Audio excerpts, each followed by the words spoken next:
So about 3 days ago, um, I was at my girlfriend's place, and someone was harassing her at night. Like a man was harassing her at night. Started calling her at about 11 p.m. Um, she answered the phone, said, "You can only see me when I'm at my stand." She sells food, by the way. So she was like a food stand. She says, "You can only see me at my stand. Don't call me at this time. I have a boyfriend." And he called and he called, and she answered, said, "No, like, what do you need? Do you need to buy something? Do you need?" She's wondering, maybe the guy is in trouble, maybe he needs airtime, maybe because she also sells airtime, so she could send it over. But he's calling and calling, and he sent a text message. He says, "I'm at the gate." So I said, "Well, I'll tell you what. Why don't we go to the gate?" I just told her, "Let's go." So we went to the gate. I sort of walked off to the side so you couldn't see me coming on direct. And he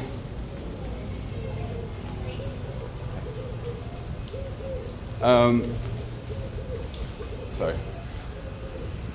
So he was at the gate, sort of like she arrived at the gate and she says, "Listen, I have a boyfriend. What are you doing? What are you doing?" And he says, "Oh no, I just missed you and I wanted to see you." And he started like reaching through the gate, and I reached around the corner and I grabbed the wrist. I said, "What an interesting conversation you're having with my girlfriend." He sort of withdrew his wrist and started running away. So I had to jump over. I jumped over the wall and I ran after him. Now, contrary to my appearance, I'm faster than a normal human, and I'm stronger than a normal human. So generally, if you're of the normal population, I'm also more trained than a normal human. So if you're of the normal population, you're not going to beat me, you're not going to outrun me, you're not going to overpower me. And it was a pretty quick lesson that day. I jumped over the Jura wall in one jump. Sprinted after him, caught him,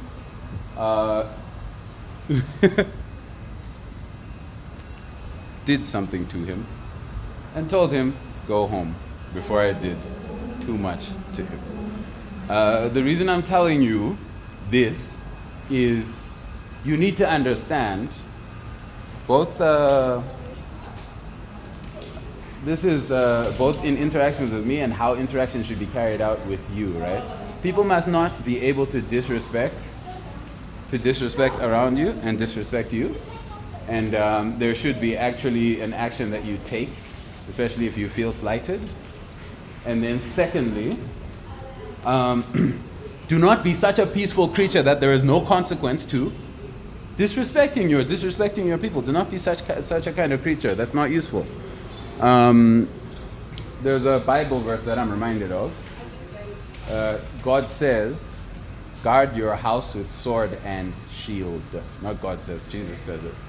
I think it's in the book of Luke, something like this. But I'm going to use that, right, just as a reference to say that, all right, so a godly being in Jesus is telling you that you shouldn't be at such ease or expecting the world to go so smoothly that you do not guard your home with sword and shield. Realize there needs to be some degree of menace to you. Do not be so peaceful, so believing that other people are good that you do not then have an ability to fight as a man or even as a woman, as a human being. An ability to fight is essential. Then, sometimes it's necessary to jump. So I wanted to, sorry, I keep adjusting my camera because I'm pacing up and down a particular spot. I like the lighting.